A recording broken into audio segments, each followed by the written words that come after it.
This conference will now be recorded. Hello, am I audible?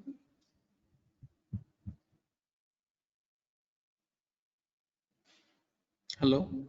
Well, sir. Yeah. Okay then. Shall we start? It is 1:10, and 2 minutes more. Shall we wait or we'll start? Okay. Good number are already here. It is 1:10 and counting. Okay.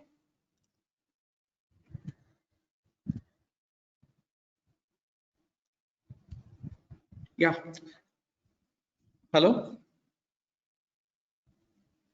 Hello. Hello. Yes, sir. Yeah. Shall we start? Shall we start? Yes, sir. Yeah. Okay. Fine. I got a call then. Yeah. We'll start. Today's topic is acute renal injury. Okay, something for practicality, and also your mostly it is something bears some theoretical value also. So this is a acute renal injury. Just remember this. This is something like what angina is to a heart. This is acute renal injury is to a kidney. Okay, just remember that.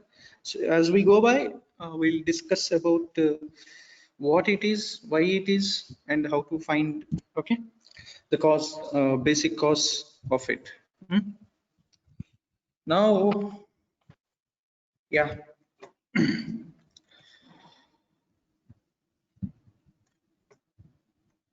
Coming to the introduction, acute kidney injury is described as a spectrum of abnormally compromised renal function that result in impaired balance of fluid, electrolytes, and waste products. It is like acute kidney injury. The kidney got hit, and the jobs that have to be done by a kidney are being impaired. Okay, basically this is the definition. What are the functions are? The imbalance and impairment of the fluid balance, and the electrolytes gets haywire, and the waste products gets which are supposed to be excreted by kidney were not excreted and get pinted up in the body and causing different deleterious effects. Okay, this is basically what an acute kidney injury is. Acute, yes, it is acute because it is the time frame that is given is low or less, so that is acute kidney injury. Okay, it is recognized as an increasingly common cause of mortality and morbidity in children. It happens, I don't say quite often, but yes, it can happen. Okay, that is why practicality also is involved in this. Coming to the definition, actually regarding the definition of AKI, acute kidney injury, there are a lot of groups, associations, and academics. They do a lot of differentiation, and they found individual group has their own definitions and their own way of finding an AKI. But what we usually follow is amalgam of these things, and as we go by, we'll just discuss of the factors that we see. Okay, there are several definitions, like most notably is the Riefel. Okay, Riefel, as the sound is very fancy, it is risk, injury, failure, loss of kidney function, and end stage renal disease. This is what happens in a stepwise manner. Okay, risk of injury itself, and it is causing failure of the kidney and loss of kidney functions totally, and finally giving an end stage renal disease. Okay, this is the Raphael criteria. And in pediatrics, they have made few modifications and named it as P-Raphael, that is pediatric Raphael scoring system. And another classification is and this Raphael is mostly it is done based on the adult studies, and they have just modified it to pediatric. They tailored it to the pediatric. As such, there is no pediatric consideration in case of Raphael classification. And there is another thing is acute kidney injury network, AKIN criteria. And in this criteria, what they did is the basis of this criteria is made on the level of creatinine. Okay, whenever we see a high creatinine, we think that the kidneys have been hit. Okay, that is how they made a assumption that and classified kidney injury based on the serum creatinine levels, that is AKIN criteria. Okay, now there is another thing called KDIGO, that is kidney disease improving global outcome. What they did is they took all the goodness from these criterias and then they studied uh, renal injury and they put forward their opinions. Okay, that is KDIGO, KDIGO. Okay, yeah. Now, a few years ago, when we were students, we are taught it as ARF, that is acute renal failure. But now the terminology has been changed. Now it is called as AKI, that is acute kidney injury. So what is the difference and why do the need has arisen to change the nomenclature from failure to injuries? When somebody is saying that it is acute renal failure, that means they're diagnosing something like, yes, this is failed kidney. Okay, this is something gone bad.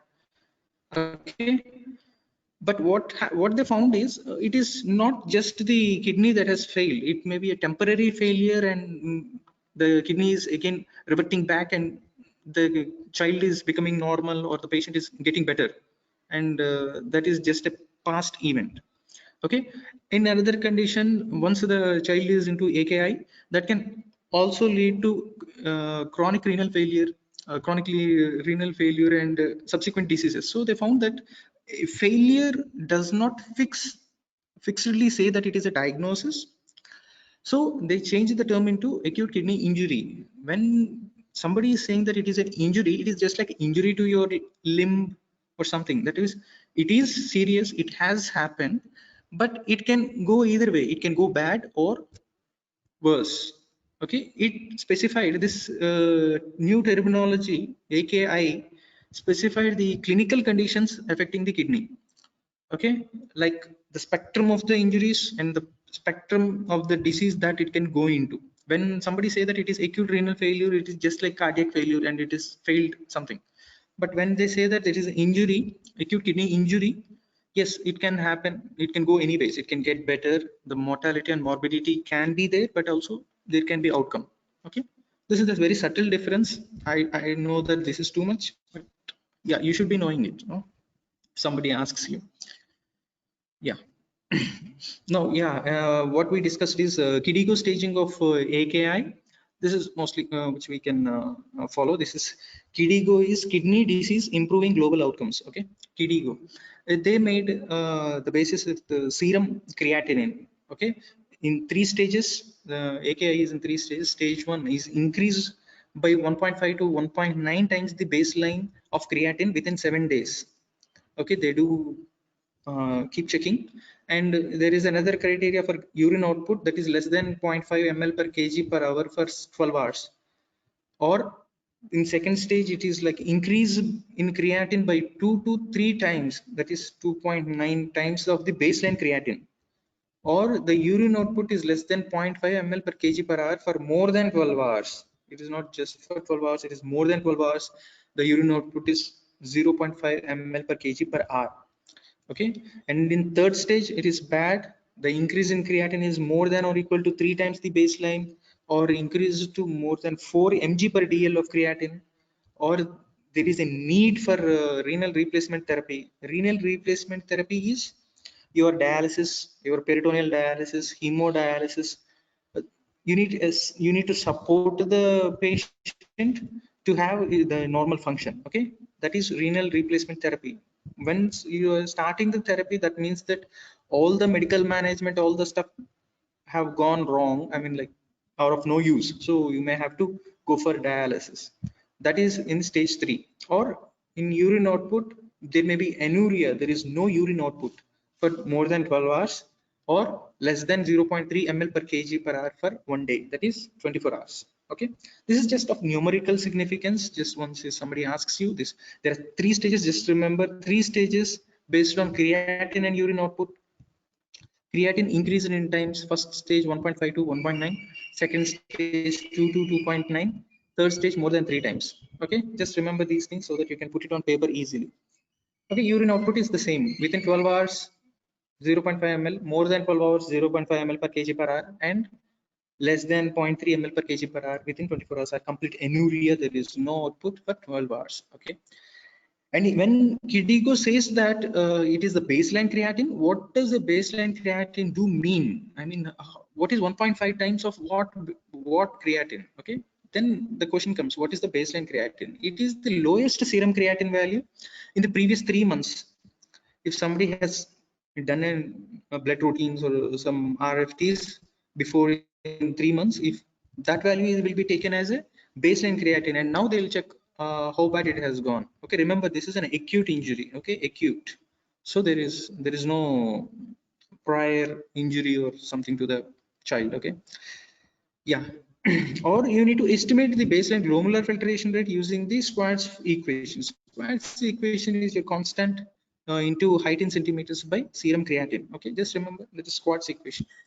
And most of the cases, and in our setups, we don't usually do RFTs when there is no previous RFT or serum creatine is available.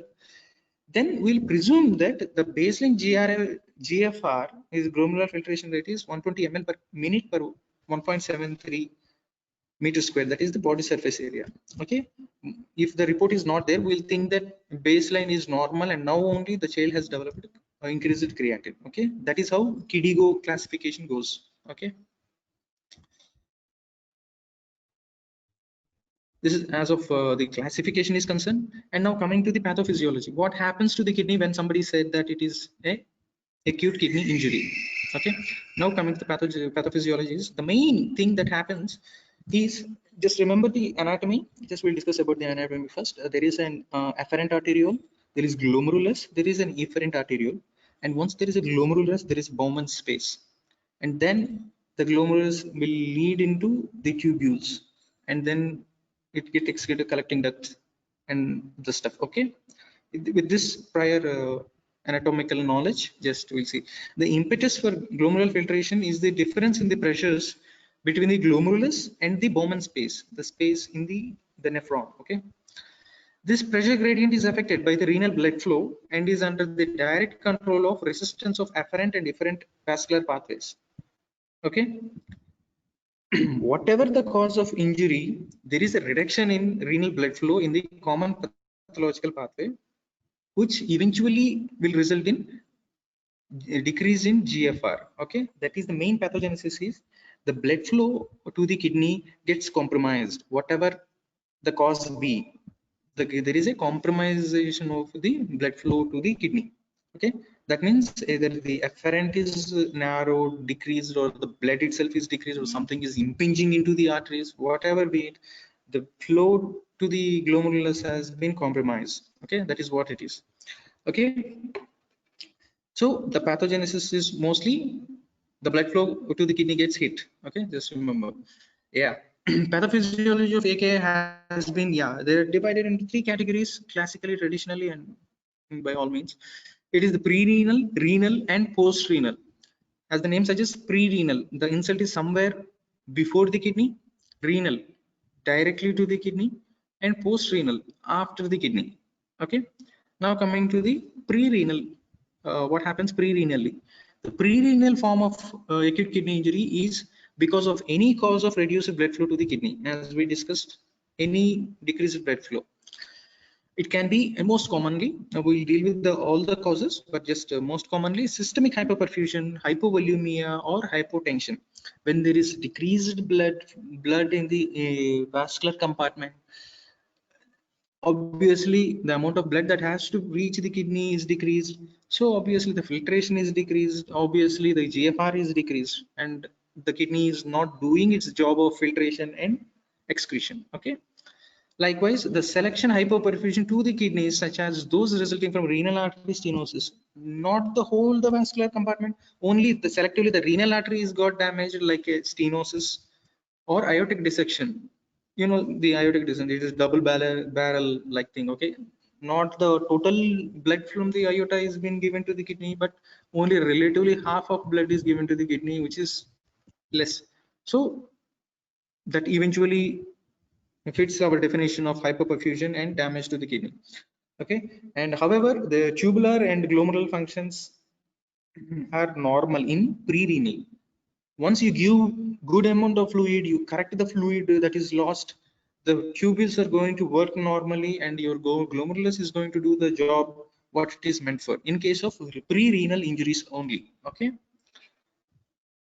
now coming to the intrinsic renal cause. See, once in renal, intrinsic renal is the kidney got damaged, okay, not the blood that is reaching the kidney, but kidney itself has been taken the hit. Okay, causes include conditions that affect the glomerulus or tubules such as acute tubular necrosis and acute interstitial nephritis. Now we are deep into the anatomy. Now we are saying that the glomerulus is damaged or the tubule is damaged. Either it is acute tubular necrosis or the interstitium between the tubules are gone, that is acute interstitial nephritis. These conditions usually result in intrinsic renal failure. Okay, this underlying glomerular or tubular injury is associated with release of vasoconstrictors from the renal afferent pathways. See, again, the dictum states, even be it a renal intrinsic injury, the blood supply is not there. Okay, it is in pediatrics particularly, even it is an intrinsic renal injury, it is also, it will be most of the times associated because there is a pre-renal injury that will result in the renal injury. Okay, it is a pre-renal, that is decreased blood flow, that will eventually result in the kidney failure, intrinsic renal failure. Okay, coming to the prolonged renal ischemia, sepsis or nephrotoxins being the most common causes. Yes, we will run the causes anyways, just these are the most important. There is renal ischemia, as we discussed, there is afferent pathway is gone, the artery is not giving blood to the glomerulus properly to filter. And be it sepsis, sepsis will cause leakage, there is leakage of the fluid and there is an apparent decrease in vascular compartment, that is again eventually result in decreased filtration. And there is nephrotoxins as such, the drugs that are directly going and hitting your tubules. Okay, and pre-renal injury can convert into renal injury. This is what we discussed. The pre-renal injury can convert into renal injury if the exposure to the offending factor is prolonged enough to cause cellular damage. Okay, if pre-renally the damage is persisting for days, it will definitely go and hit the tubular cells. Okay, and result in intrinsic renal failure. Now the third one is post-renal. Now we discussed pre-renal, those are the arteries are decreased, hypovolemia, all the stuff. Then renal, now it is post-renal. What happens after the kidney? It is mainly caused by the obstructive causes. This is relatively easy, which leads to congestion of the filtration system. Yeah, everybody knows, right? The renal stone that is not allowing the flow of urine, and that gets filled up. And ureteral calculi, the ureter is got calculus, and it will cause hydronephrosis and again renal swelling, sorry. And there is tumors that are growing and they will impinge the renal output or the ureteric strictures, or they will compress the outflow tract of the kidneys, and there can be blood clots that will result in poor blood flow in the kidney and out of the kidney. Okay, and urethral obstruction can be in the bladder, ureter, urethra. Okay, wherever it is going to cause stagnation of the outflow.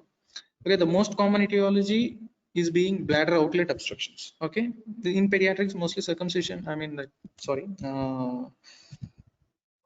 posterior valves, urethral valves, and these things are usually the most common causes.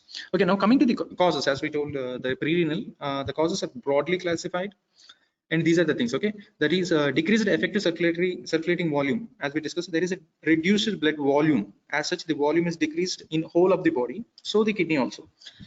These are seen in the conditions like gastrointestinal losses, like gastroenteritis, and renal losses in case of diabetes insipidus and diuretic exposure. And hemorrhage, there is a huge blood loss and decreased losses through skin. These are mostly common in case of neonates, which we see because neonates body surface area is relatively more, they're exposed more, so there is insensible water losses. We'll keep them under warmer, we'll do all the stuff, and we'll we keep them at risk to lose more water from the skin. Okay, this happens in case of neonates actually, and also in burns patient, they will use the skin barrier. So whatever the more losses are there, they just goes exponentially out of the body. Okay, and then there is a redistribution of blood volume. Like there is volume, but it is not there in the intravascularly, it is somewhere else. Okay, like in case of decreased oncotic pressure, you all know the physiology, right? The oncotic pressure will, the proteins will keep the fluid in the vascular compartment so that it will give good volume to the intravascular blood. Okay, these are seen in cirrhosis of liver where the proteins are lost. In nephrotic syndrome, the same thing, the proteins are lost. Malnutrition, protein and oncotic pressure is lost, and protein losing enteropathies where the protein is lost from the intestines, and that will result in decreased protein intake. Okay, in all these conditions there is a redistribution, there is good volume, but the volume is in the third spaces, there is edema and all this stuff, but in intravascularly there is nothing. Okay, and increased leakage from the vessels. These are seen in sepsis. This is what we discussed, right? In sepsis and systemic inflammatory response syndromes, the vessel will be there, but it will start leaking the fluid into the extravascular compartments. So there is not much that left in the intravascularity. So as the pathogenesis says, there is decreased blood flow to the kidney, and the kidney got injured. Okay, that is what it is. Then there is another mechanism by loss of vascular tone. In vascular loss of vascular tone, there is systemic vasodilatation. In case of anaphylaxis and sepsis, what happens is that the vessels will lose the tone so that they just balloon up. So what happens is all the volume will be there in the vessel, but it won't flow much. It will get pulled up. So eventually, relatively, it will result in decreased blood flow. Okay, that happens in sepsis and anaphylaxis. That is how the shock and okay, yeah.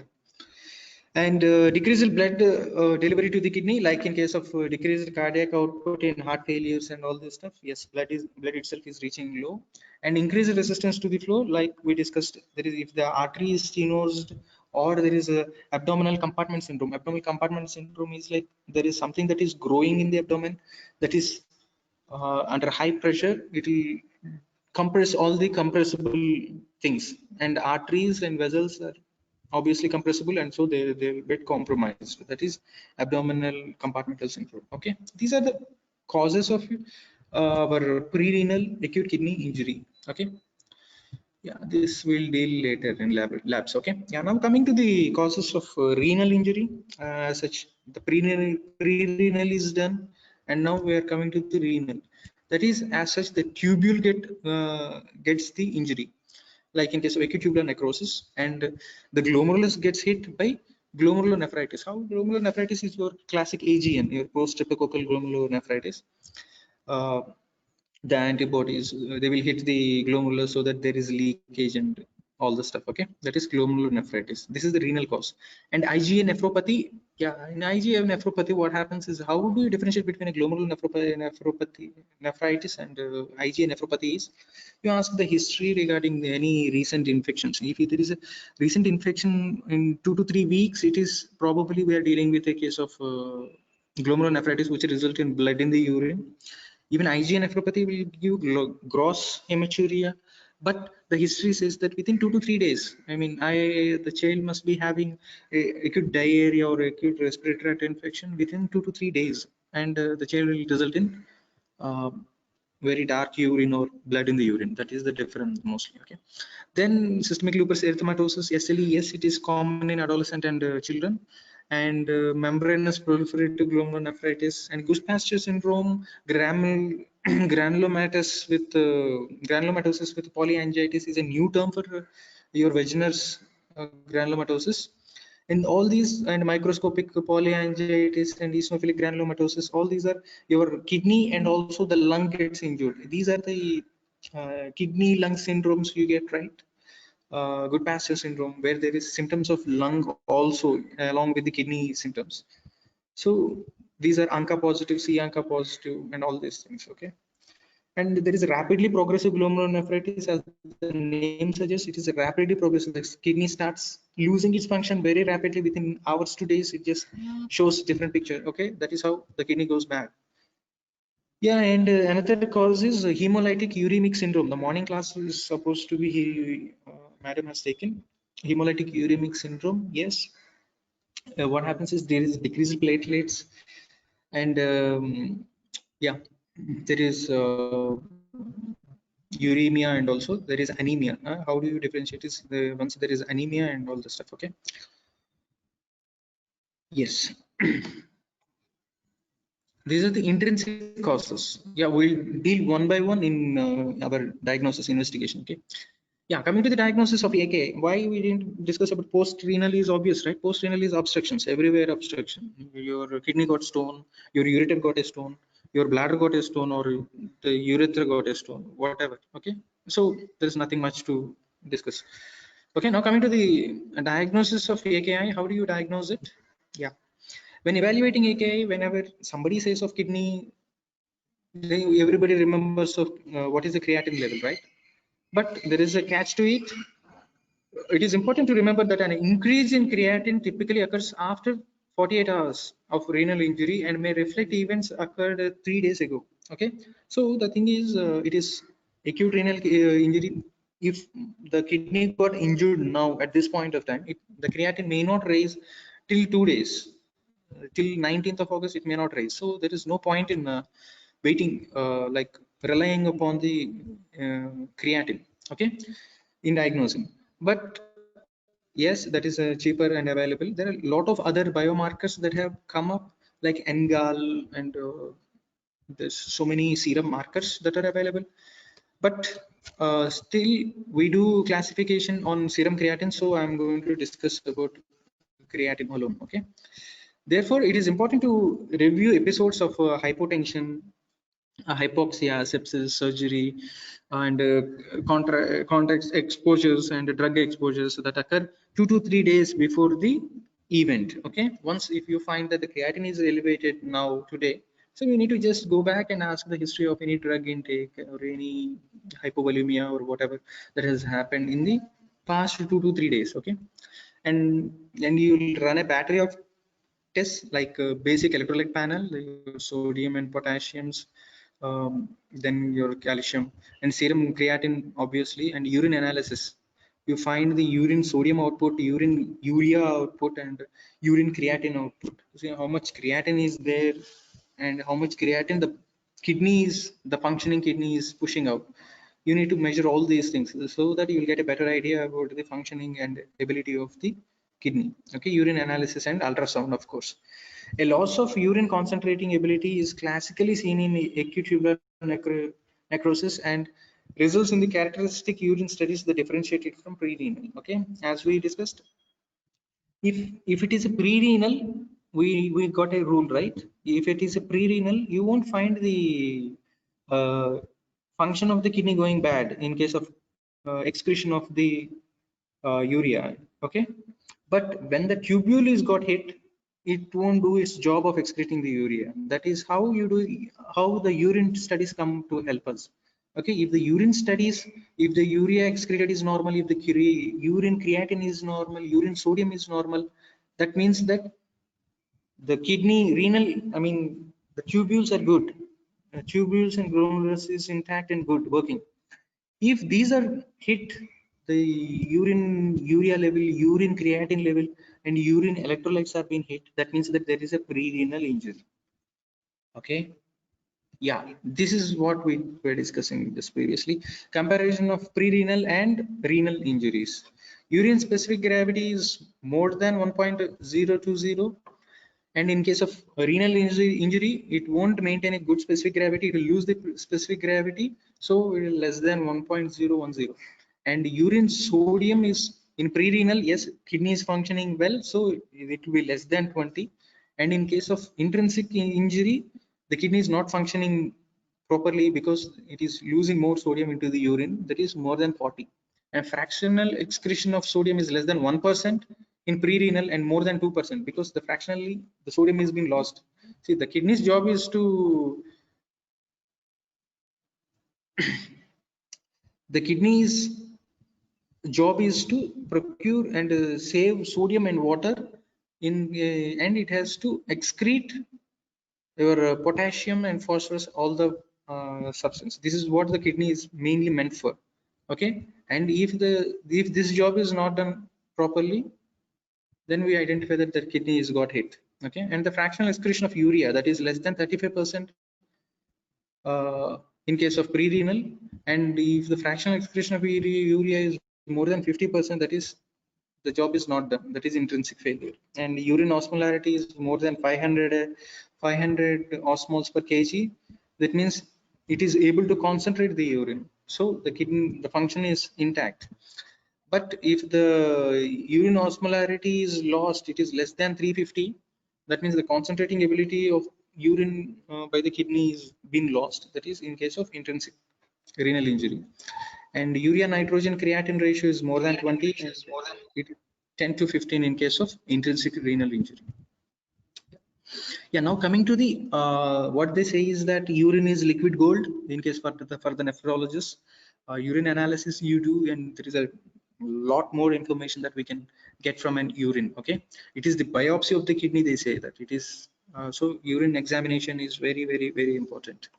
Yeah, coming to the uh, investigations that we do in case of renal injury, we know that renal kidney got injured, but we want to know what has caused it, and so that we can correct it, or we can prognosticate it. Okay, so now coming to the renal urine test, it is that like the muddy granular cas in microscopy suggests acute tubular necrosis. Okay, and you all know that RBC casts are seen in glomerulonephritis. If the casts are there, RBC casts, it is glomerulonephritis. If there is long tubular cast, granular cast, it is acute tubular necrosis. And renal urine analysis positive for blood on dipstick, and if there is blood, if there is RBC in the urine, then it is hematuria, that we can say. But if the dipstick is positive and the urine analysis is not showing any RBC, but it is red in color, means that there is something else that is causing the red staining, that is mostly your hemoglobinuria or myoglobinuria, which stains the urine, but you won't find RBCs, but the dipsticks will be positive. Okay, this is an interesting thing. Dipstick positive for blood, and if you are not seeing RBC in the urine, that means it is hemoglobinuria or myoglobinuria. Okay, the presence of hematuria, you can see the RBC in the urine. And proteinuria, there is albumin 2 plus 3 plus or 4 plus, and if there are casts that are seen, that means that you are dealing with a case of glomerulonephritis. Okay, that is intrinsic failure. Okay, in patients with the more recent upper respiratory tract infection, this is what we discussed. If there is a recent infection, it's in 2 to 3 days with the gross hematuria on the urine analysis, one must consider IgA nephropathy, that is normal complement values. Yeah, within 2 to 3 days, and there is blood in the urine, that is IgA nephropathy. If there is 2 to 3 weeks of respiratory tract infection in the past, that is your glomerulonephritis. Yeah, and a picture of glomerulonephritis, all the features of glomerulonephritis, along with there is a rash, there is a malar rash or any arthritis, there is small joints involvement, any arthritis or any ulcers, that will help us to go for the diagnosis of SLE. Okay, glomerulonephritic picture with extra renal manifestations like your arthritis and skin rashes. Okay, if there is involvement of pulmonary system, as we discussed, it is not only the kidney and also the lung has got hit, that is like in the way of cough, infiltration in the radiographs or hemoptysis, the blood in the sputum and stuff, and there is evidence of acute glomerulonephritis, then we can think of these syndromes. Yeah, as we discussed, granulomatosis with polyangiitis, which is your vaginous granulomatosis, that is your C ANCA, and microscopic polyangiitis, perinuclear ANCA, and eosinophilic granulomatosis like Churg-Strauss. Previously it is Churg-Strauss, and perinuclear, that is P ANCA. Okay, eosinophilic granulomatosis is your Churg-Strauss, and P ANCA is positive. And Goodpasture syndrome, where anti-glomerular basement membrane antibody is present, and all these things are molecular genetics, and you need to evaluate it much. It is expensive and also cumbersome. Okay, yeah. If a patient has a recent history of diarrheal illness and low platelet counts and hemolytic anemia with renal failure, it is most probably we are dealing with HUS. This is your morning class, like hemolytic uremic syndrome. Okay, low platelets and this thing. And what is the thing we deal is mostly about the TTP and HUS differentiation. Okay, when there is CNS manifestation, it goes really bad. Like we can't differentiate between TTP and HUS. Yeah, imaging of kidneys is also very important in case of evaluation of the AKI. Yeah, and what you want to see in ultrasound is your kidney size and measurement of the thickness of the cortex and the medulla and the differentiation between the cortical and medulla. Okay, all these things have been you should ask your sonologist to look for this and you get an opinion so that we know that how the kidney is being hit. Okay, whether the architecture is normal anatomically or the kidney's size and eco texture has been compromised. Okay, and also we can see if there is any larger kidney, it is an acute inflammation. Big kidney, acute inflammation, and small kidney, that means that it is a chronic process. Your CKDs, the chronic kidney diseases, your kidneys gets shrunken. And if there is an acute pyelonephritis, acute nephritis, all this stuff, you will see that the kidney is swollen. Okay, swollen and increased in size, larger kidneys. Okay, when there is bilateral hydronephrosis, such as distal obstruction, obviously, right?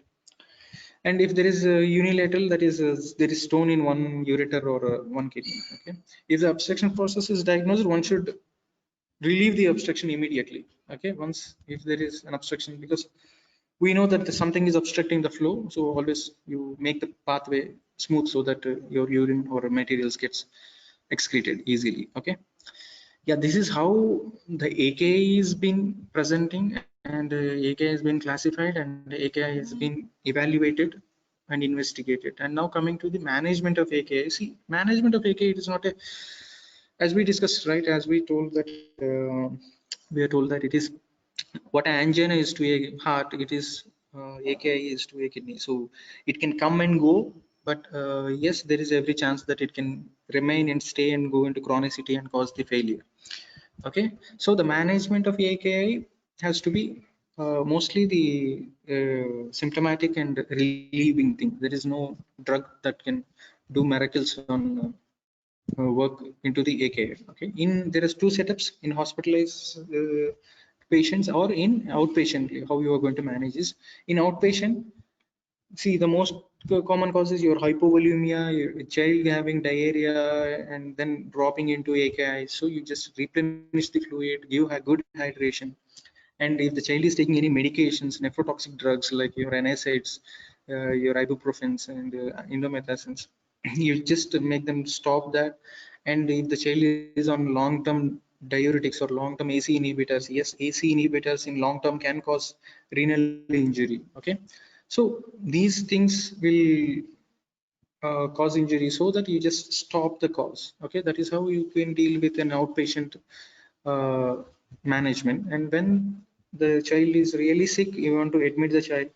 It is very important. The child may be in shock because the uh, your fluid dynamics are not good in the body. Okay, so you may have to admit the child with and you need to maintain the volume status, and nephrotoxic medications have to be abandoned, and nephrotoxic processes, what is your Ayurvedic or all the Unani and all the plant products, mostly they come, usually they drop in AKIs. Okay, and now how do you do an inpatient management is your fluid and electrolyte management.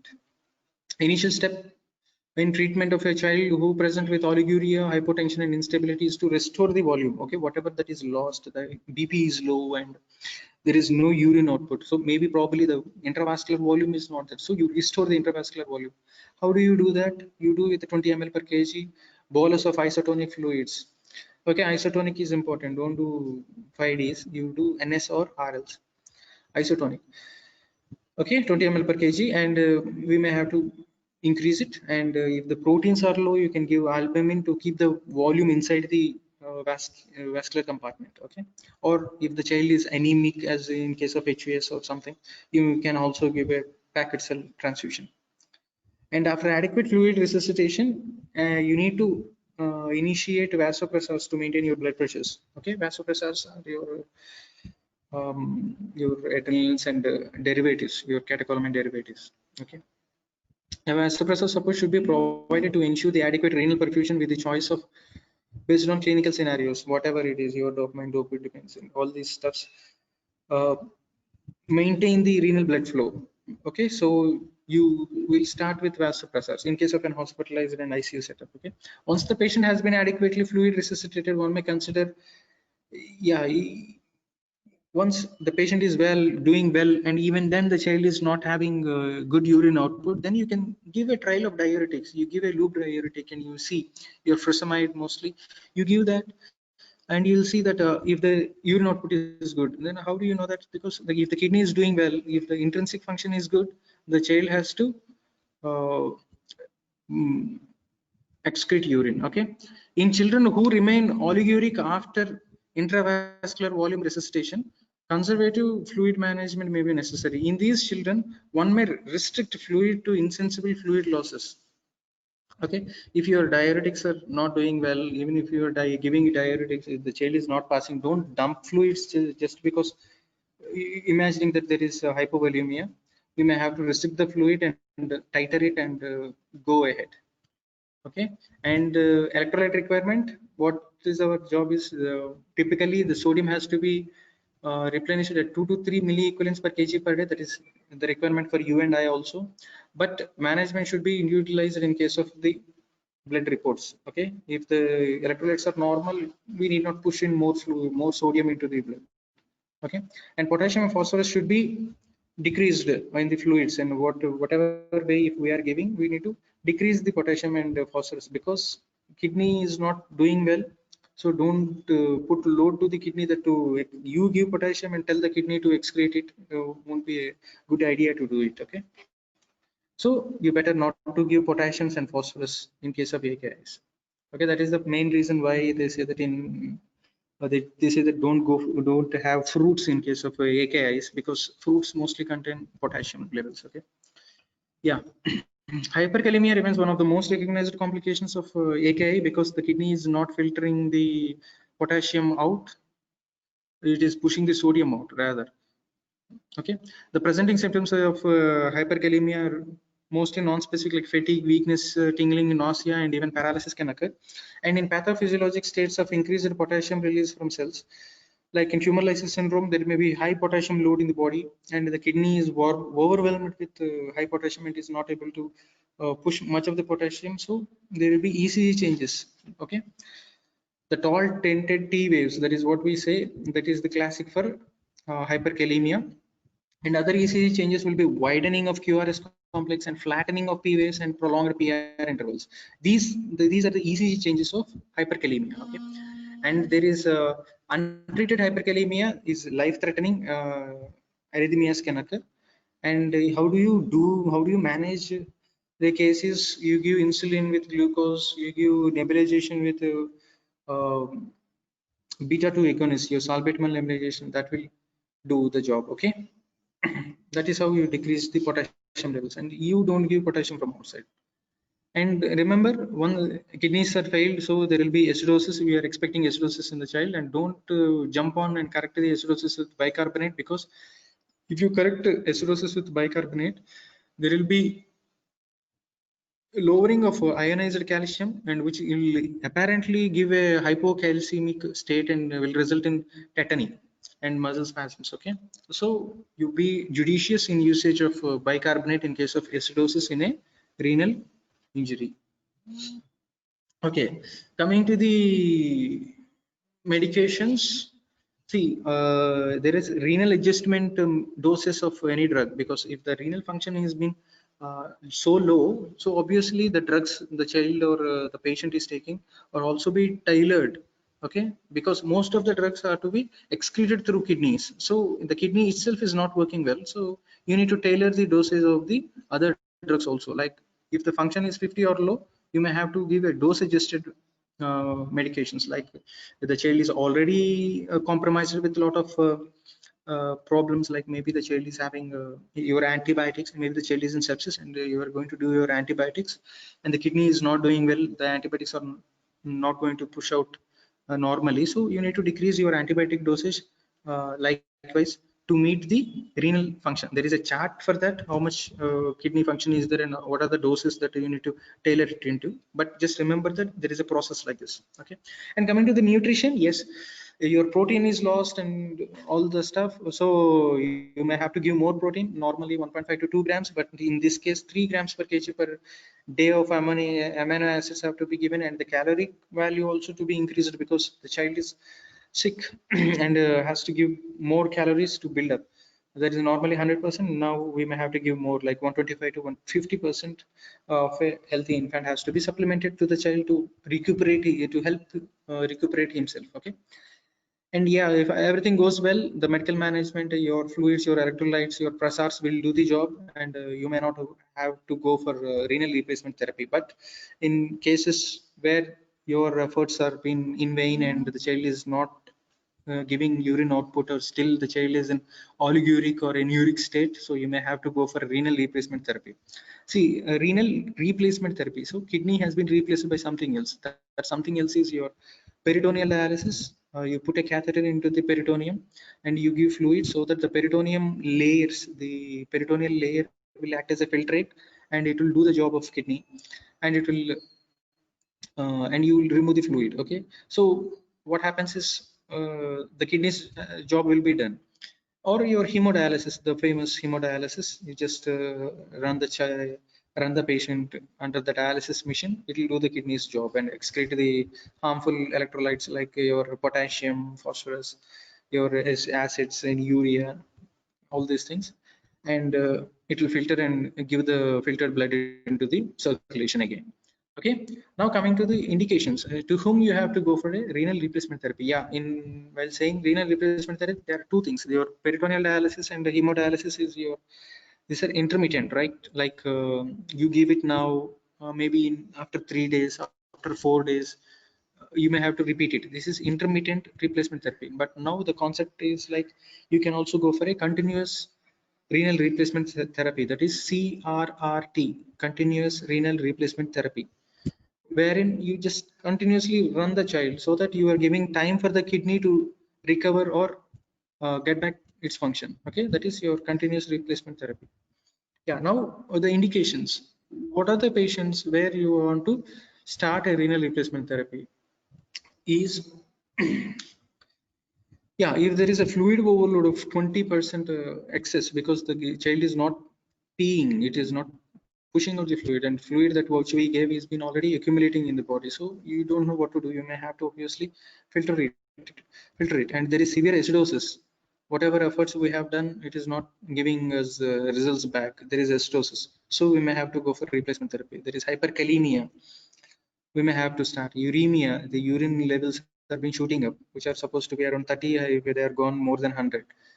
And the symptomatic, the child is losing consciousness, the child is drowsy, the child is going haywire. Okay, that is how, that is when you need to start your replacement therapies. Okay, this is what we are talking about. Intermittent hemodialysis performed, there may be few hours, then they do the better clearance, but is generally not as well tolerated in critically ill children or children with unstable disease. Total daily fluid removal during the short intermittent session can be challenging. Okay, you can't do a lot of changes in case of hemodialysis. There is a restricted fluid volume that we can replace and filter. Okay, for all these common shortcomings, we have jumped to continuous renal replacement therapy as a modality of choice in critically ill children. Okay, this mode allows for continuous volume and metabolic control spread over 24 hours.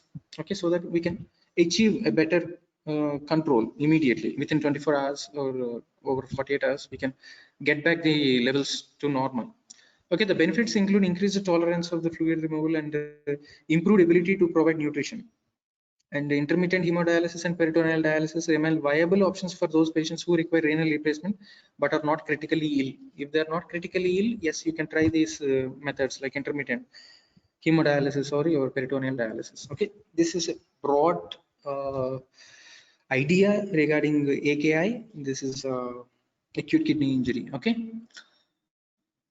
Yeah, thank you for your patient hearing, whoever is hearing. Okay. Yeah, any doubts?